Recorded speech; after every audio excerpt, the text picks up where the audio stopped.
Hola, hola!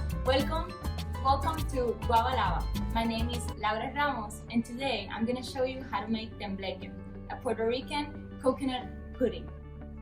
Tembleque is a quick, simple, and affordable recipe that you can make with ingredients that you can find in your local grocery store.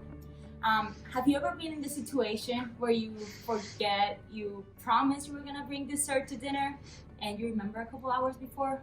Well, this is your solution.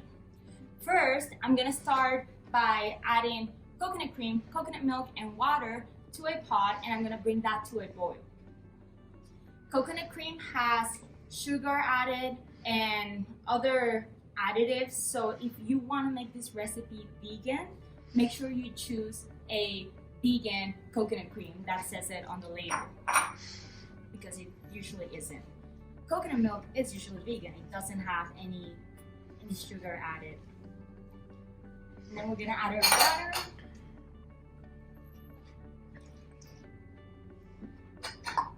And we're gonna mix this together. We're gonna put it on high and bring it to a boil.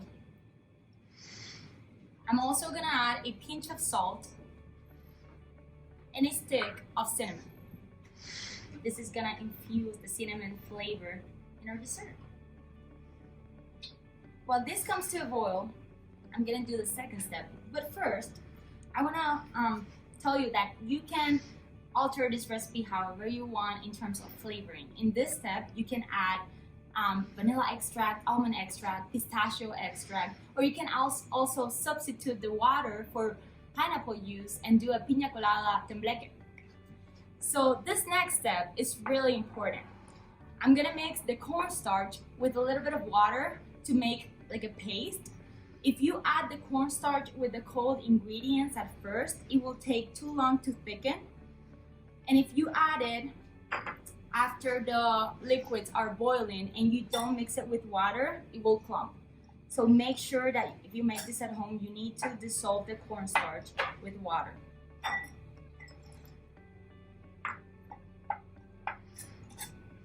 This recipe is really good to serve to people that have different dietary restrictions because it's dairy-free, it's gluten-free, and you can make it vegan if you choose a vegan coconut cream, coconut milk, and you can substitute the sugar with agave, maple syrup, coconut sugar, and give it that extra coconut flavor, or turbinado sugar.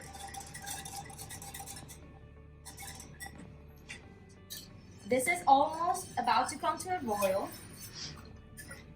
This needs a little bit more time because the coconut cream and the coconut milk are usually pretty solid. So it takes a little bit more time to melt and come to a boil. If you don't have that much time, just pop them in the microwave. And once they're liquid, they're gonna come to a boil way quicker.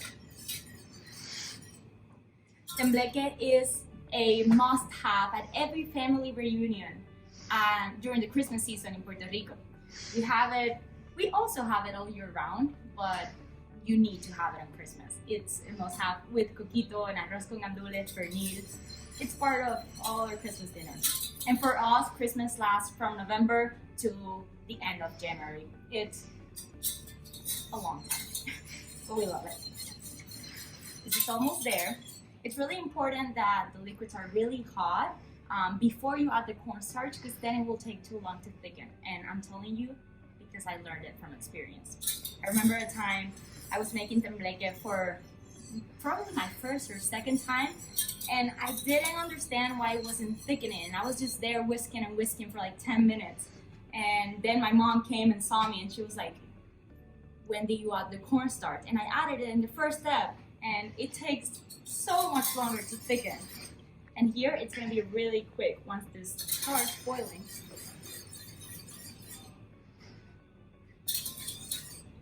Okay, now that my liquids are boiling, I'm gonna add this. Make sure that if you make your cornstarch mixture a while before they started boiling, make sure you mix it again because the cornstarch tends to fall to the bottom. So I'm gonna mix it again, and now I'm gonna add it. And it's really important to whisk vigorously to prevent it from clumping.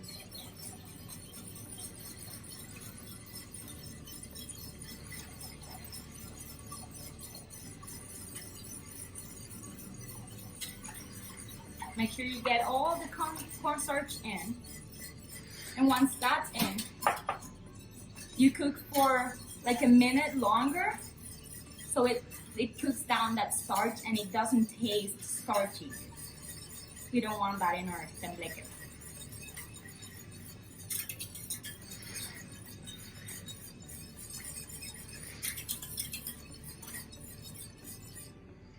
Now I'm gonna add my sugar.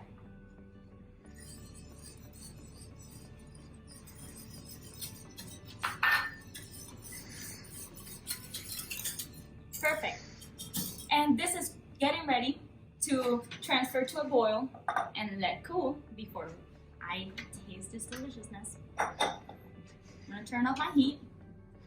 And it's really important that I remove the cinnamon stick because no one wants to eat that. So once you poured it in, you'll be able to remove it. Here it is. Now I'm gonna pour it in the bowl. This is gonna set and cool once it cools. So it's really important that you choose the bowl you want to shape your tembleque with. It can be anything. It can be a blunt food pan. It can be a circular bowl, a square bowl. And I'm also gonna make an individual portion for me. You can make a big portion and share it with friends, or you can make an individual one and have it by yourself. I'm just gonna put it here.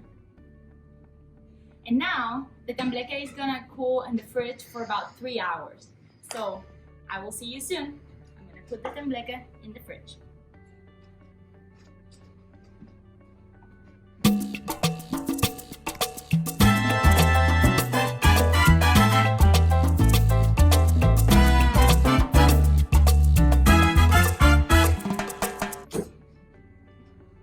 Hello again, my tembleque is ready.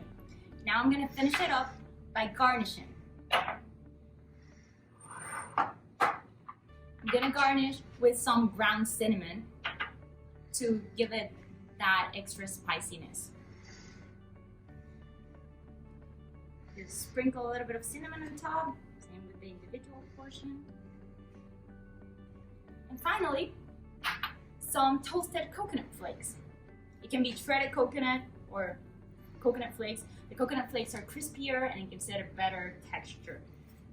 I toasted this coconut flakes over a saute pan, watching them to make sure I didn't burn them, and it didn't take long at all. I'm gonna taste this. I'm so excited.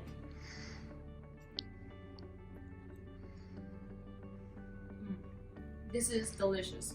It brings me back to Christmas, and we're still in April. So tembleque is one of my grandma's favorite recipes, and that's why it means also so much to me. In less than a month, I'll be releasing a book called Avivita in honor of my grandma. And in that book, you'll be able to find this recipe and many other of my grandma's best recipes. So make sure you stay tuned. Thank you for joining me today in this episode. I hope to see you next time.